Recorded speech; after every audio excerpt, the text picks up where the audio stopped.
My name is Dr. Gareth Davies. I'm a consultant in emergency medicine and the senior doctor with London's Air Ambulance, a helicopter air ambulance that is dedicated to trauma. Sadly, an everyday part of my job is going to simple road traffic accidents that occur at 30 miles an hour and end up in fatal injuries. What you see in the video is a typical crash that we go to, and that crash comprises of 3 individual crashes.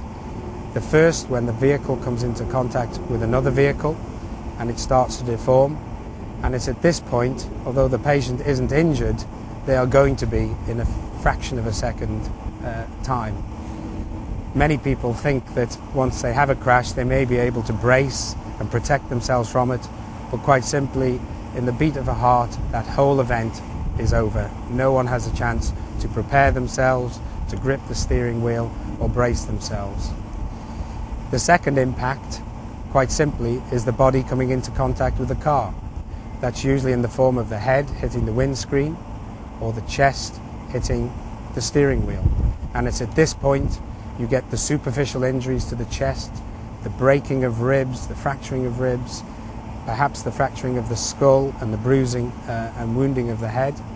But those aren't the injuries that are fatal. It's the third and final crash which produces the fatal wounds. And those are the injuries where the internal organs, which are incredibly fragile, move forward and come into contact with the broken ribs. They puncture the lungs collapse. With collapsed lungs, patients can't breathe, they get starved of oxygen, which becomes a fatal event.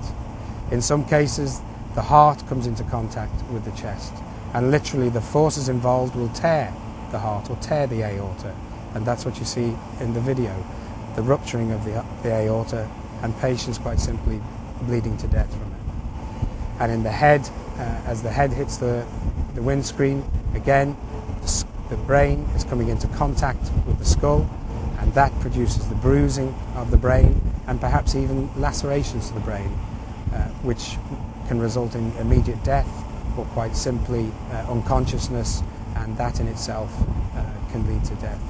So there are many ways in a simple crash like this that we go to every day that can result in a fatality, and all of it can be prevented by simply wearing a seatbelt.